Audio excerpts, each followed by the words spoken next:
to this joint. Just saying a whole bunch of foolishness on responses on people on YouTube, and this was about the Shannon Sharp video I did. Um, Shit, good morning, y'all. Memorial Day. I mean Memorial Day.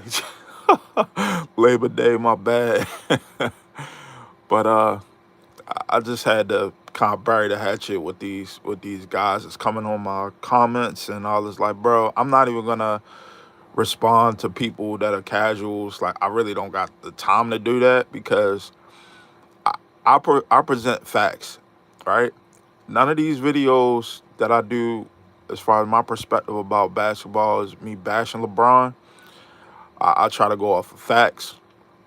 I try to go off of empirical data. I try to go off the eye test. What I saw. I know a lot of these guys is making comments and shit. They never even watched none of these games live, let alone were even born in that time frame. Um, so don't come in my comments and say anything goofy, because for real, I'm gonna most likely delete it. I'm gonna delete it. I'm not gonna respond to it. Unless it's something actually factual, right? So I respect people's opinions, but we going off of what's we're going off of facts. We're not gonna go off of this man boy love affair with certain players and all that or whatever. Like, I respect different eras. I understand that style of play and coaching and uh the way how players prepare for games are a lot. Obviously, they're a lot different than what they were 30 plus years ago or whatever. I understand that. I'm not one of those guys that's like, oh, the new players in this generation can't play against the players from back then or whatever. Nah, like, I think any great player can play any generation. You know what I'm saying? They would just adjust for the rules. They would just adjust for the training and things of that nature, or whatever, right?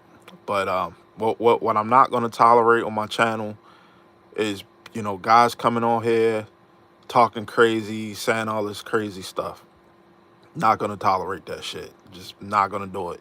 If I see some crazy stuff on my thing, like some casual talk, it will be deleted. I'm letting you know it will be, it will be deleted. I'm not gonna block you. I'm gonna just delete it because I'm not. I know there are people in the YouTube sphere that understand what it is that they're saying. Like, I'm not a casual play. I'm not a casual fan. I'm not a casual person that watch basketball. I've been watching the NBA since I would say probably late '80s, early '90s. You know what I mean? I've seen the first three-peat. I've seen the second three-peat. I've seen Shaq and them guys win and three-peat and all that stuff. I've seen certain rules being changed. I remember with the whole Jordan rules thing when they had to kind of David Stern had to clean up the image of the NBA because the Pistons was just on some jailhouse jail ball playing shit. I remember that as a kid coming up, because my pops, he started me early. He forced me to watch basketball probably when I was like damn near almost in Pampers. And then I say about probably 89, 90, that's when I, really started like, paying attention to certain players. Like, I knew who Clyde Drexler was coming, as a young kid. I knew who Magic Bird was as a young kid. You know what I mean? And just those were great players. So the video I did the other day, and I had to, kind of bring context to this because let me brighten this up a little bit.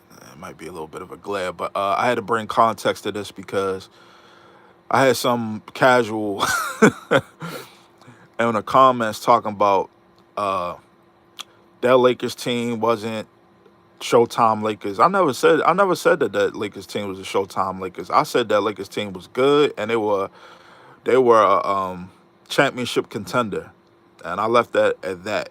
of course, the Showtime Lakers weren't the Showtime Lakers because they didn't have Kareem Abdul-Jabbar. We know that, right? So, whoever said that, you know what I mean? Like, we understand this. Like, we get it. Like, they had to change up their offense and stuff like that. You know, Pat Riley was gone. We know this, right?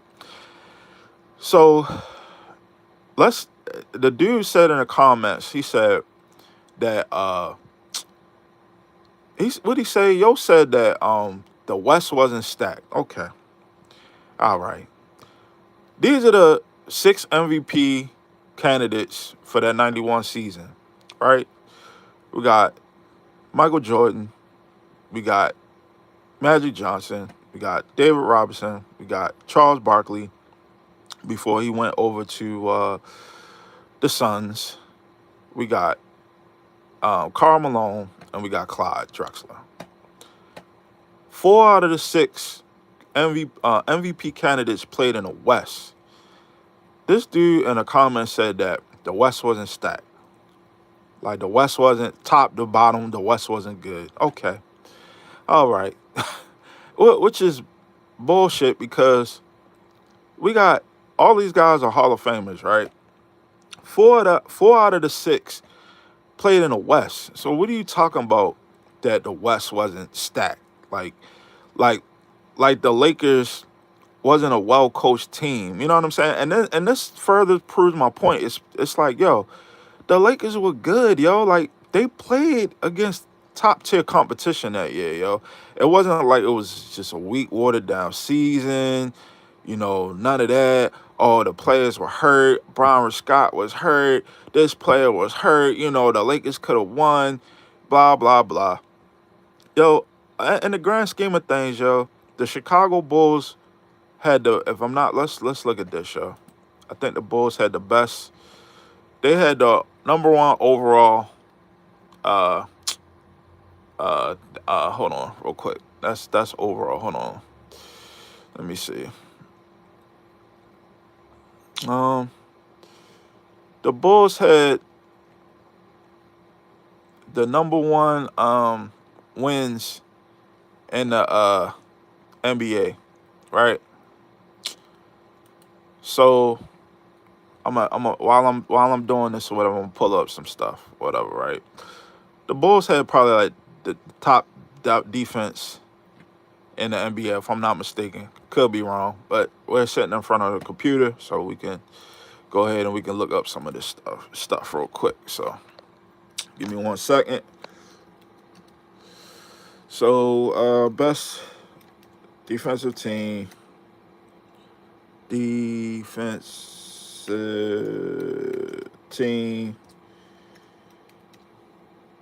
NBA 1991.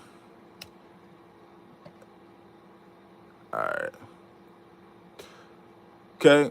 I was incorrect. So, which is fine. So the best defensive team was the Spurs, right? In the 1990-91 season. They had a defensive rating of 103.3. Let's go. Let's click on StatMuse. All right. So look, my point exactly, right? Defense wins championships, right? So who we got? We got San Antonio, who made it into the playoffs. We had the Houston Rockets. I believe they made it to the playoffs. Let's look. Let's look at this. It's just funny with these guys, right? All right, NBA playoffs, 1991. All right, here we go. All right, here we go. So we got Portland. They were the #1 seed. Remember, if I'm not mistaken, Portland the year before they went to the NBA Finals against the Pistons and they lost. That's when the Pistons won their second championship, right? So that whole notion of the West wasn't stacked, bullshit. The Portland Trailblazers were a championship caliber team. So you can miss me with the bullshit. Seattle was pretty good. They were still coming up with Gary Payton and Sean Kemp, right? Uh, we had Phoenix. This was before they had Charles Barkley. Remember, Charles, like I just showed y'all earlier, Charles Barkley was an MVP candidate playing for the 76ers in the East, and Phoenix was the number 4 seed in the West before they got him, right? So we had Utah, well, start them alone.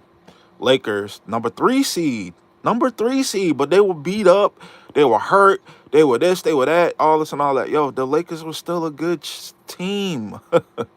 They were still a good team, man. Houston Rockets, they had a Hakeem. I don't know if they had Robert Ory yet. I think that might have been his rookie year, if I can recall. Um, they didn't have Sam's from Baltimore. From Baltimore. Sam wasn't in the league yet. He was in college, I think, playing for Florida State. I'm trying to think who else they might have had. I don't know. I gotta look at that roster. But they weren't ready yet, as of yet. It wasn't the Houston wasn't that '94 team when they were like just. I mean, Hakeem was just playing lights out of his mind, right? San Antonio was this number 2 seed, and David Robinson was one of the top players in the NBA at the time, right? Golden State, they had Mitch Richmond, uh, Mitch Richmond, Tim Hardaway, and Chris Mullin, right? They were a good team too. So I don't understand how casuals can sit there and say that, the NBA was watered down or the West at the time was watered down. Like, yo, what we gotta stop doing is just going off a narrative with like what going off a narrative with uh, Shannon Sharp says and certain of these pundits say on NBA on about the NBA because they don't know what the fuck they talking about, yo. So these were good teams. They were solid, yo. So we got an MVP candidate playing for Portland. We got a MVP candidate playing for Utah. We got an MVP candidate playing for the Lakers, and we got an MVP candidate playing for San Antonio. And you got these casuals talking about that West was watered down, yo. Like, please stop the bullshit, yo. Please stop it, yo. Right? So I don't know how long I'm gonna make this video or whatever, right? But I think what a lot of people need to do, and I catch myself doing this sometimes, right? I'll go down memory lane, right? And I think it's good to do this because you can actually correctly gauge what players were doing what at what time frame, right? So, like I said, this whole narrative of, like I said, Shannon Sharp, he puts a lot of this bullshit and garbage out, is that, in Jordan's era, what like, yo, when Stephen A. Smith should have answered Shannon Sharp this. Yo, when we know that Kevin Durant is like a generational type of talent. Like we understand that. But we also understand that Portland had a generational talent with Clyde. Utah had a generational talent with uh um I can't think of the dude's name. God damn. Uh with Karl Malone, my apologies, right? The Lakers had the best point guard of all time in NBA history, of in collegiate history, that played for the Lakers, and um we had a generational talent playing in San Antonio, David Robinson. So I, I don't understand that. Granted, we know Jordan didn't play in the West, right? We know he didn't play in the Western Conference. But goddamn, man, like, to sit there and try to make it seem like, you know, there was no top teams in the West at that time frame, like, yo, it's just so disingenuous, yo. Like, why do people gotta go so hard to try to discredit Jordan's greatness and the era at that time? Like, I really don't understand that. I don't think anybody um I think it's just a toxic relationship with the younger fan base and like the older fan base that watch basketball from, let's say uh 1979 up to like 1998. You know what I mean? Like they're from, like, so from 1979, when when they introduced like the 3-point line and all that stuff, and Magic and Bird, in my opinion, and what I think or what I've seen, have kind of ushered in that new style of basketball. So we talking about before Magic and Bird. You had Wilt and Bill Russell, and you know what I mean, those type of players, that style of play or whatever, to where 79 was more expansive. So you had the 3-point line, you had like different defensive schemes, the face up game was a little bit more prevalent, with the guard play and the forward play and all that stuff or whatever. Um, and then of course, from 79 to 91, Jordan kind of changed the game or whatever, because no other shooting guard was the lead horse for a championship level team or championship team, period. I mean, we could say Isaiah Thomas, you know what I mean? But like consistently winning, three peats twice, the Pistons probably did have an opportunity. I think they had an opportunity to win three in a row if uh if Isaiah didn't get hurt. But remember, we still kind of dealing with that Showtime era with the Lakers, right? So, and Isaiah had sprained his ankle real bad or whatever. He was basically playing on one leg. But that's kind of neither here nor there or whatever. But like I really need the young guys to stop being lazy.